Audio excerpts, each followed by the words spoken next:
morning and welcome to this week's very windy episode of Choir Leader in a kayak. I'm not in my boat, unfortunately. I can't get into the centre because the padlock is stuck and it's very, very frustrating. Bit of a frustrating week all round, to be brutally honest with you. The weather has changed, it's absolutely gorgeous. I finally got my woolly hats out and my thermals and my waterproof trousers. This week's episode is all about scar tissue and scars and fixing things and working with things that are a little bit broken. So these waterproof trousers that I'm wearing were lent to me quite a few years ago, 2014 I think it was, or 2015. Anyway, I signed myself up for a trek of the Atlas Mountains in Morocco, a 5-day trek, and I'd never done anything like it in my life, and I needed to invest in quite a lot of gear. And a very dear friend of mine who had done some trekking lent me these gorgeous trousers on the understanding that if they were damaged or if I lost them, that I would indeed pay for them. They're quite expensive trousers. And sure enough, the trek in Morocco was much, much harder than I had ever imagined. In fact, I'd almost go so far as to say it was probably one of the hardest things I've ever done in my life, physically and mentally. And I fell very quickly in the snow on the first day, and I fell on a craggy rock, and I ripped the back of the trousers, and it really was the straw that broke the camel's back, and ended up in lots of tears and lots of frustration, and not because I was hurt or because I was in any danger, but purely because I was absolutely petrified. When I got home after 5 days of really having to work through some big fears and really having to push myself and really having to rely on other people to pick me up and encourage me to keep going, I brought the trousers home and my father-in-law sewed them back up for me. So whenever I wear these trousers now, I often think about that time when things were feeling very broken and very fragile, and those people that got me through that 5 weeks in the middle of nowhere and very, very difficult circumstances where you didn't really have a choice but to put one foot in front of the other. And that feels a little bit like that at the moment. So this episode is recognising and acknowledging that we all need a bit of help from time to time, and also I really want to say a few thanks to the people who have really reached out this week and helped try to facilitate things, and also to give myself a pat on the back for all the people over the years that I have helped, because there have been many. My work as a choir leader hasn't been full of wealth and huge income, but it has been rich in so many ways. And because I'm self-employed, I've been able to make choices around including people at choir who perhaps were in financial hardship, and I was able to suggest to them that they could come for free.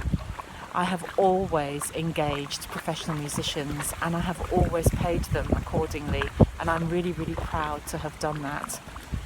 I've made a choice going forward that I want to engage musicians and pay them when we go back to choir, even though it means that I'm going to be compromising a salary that I very much need myself at the moment. But that is what being professional and caring for me is all about. It's also very much the ethos around the choir. It is a community spirited place, and if I can help somebody be there, then that's what I'm going to do. Am I asking for your help this week? A little bit, because we have reached a point now where life as a musician, as a freelance musician, is going to be very, very difficult going forwards.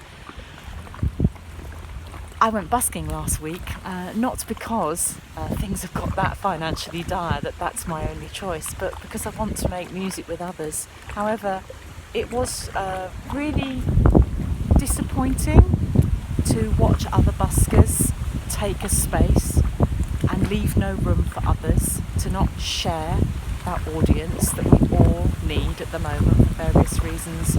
I'm not a confrontational person. I like to create peace and harmony, and I like it when other musicians behave in the same way, but sadly last week other buskers didn't have that same idea in mind. So well done to you if you busked last weekend and you took the stage for a long, long time and wouldn't share that space with myself and my fellow buskers. We had a lovely time. I think we did leave a bit of a bitter taste. There we are, let's not be bitter. It's not worth going there.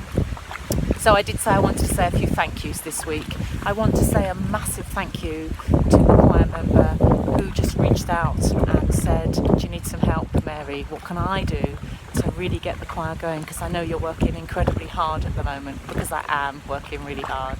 I also want to say thank you to the choir member who is facilitating and coordinating the masks for the singers to keep us as safe as we possibly can be.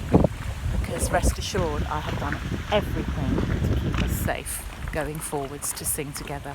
I also want to say thank you to the choir members who had initially said they were coming back, but have been honest and said to me, based on new announcements and incorrect information in the media, I've had to have a second thoughts, and I'm sadly not going. I don't feel ready to come back after all. And again, thank you for telling me that in a timely way, because it means that I have some choices going forwards as to whether something is viable or not. So there we are. It's all about value. It's all about people giving you that helping hand, recognising that the life of the musician, when we work together and when we truly collaborate and share things appropriately, it can be so rich in so many ways. So next time you see someone busking, or you think of a musician whose life might be perhaps challenging at the moment, maybe just offer them a helping hand, or just touch base and say, how are you doing? Lots of love. See you next week. Bye.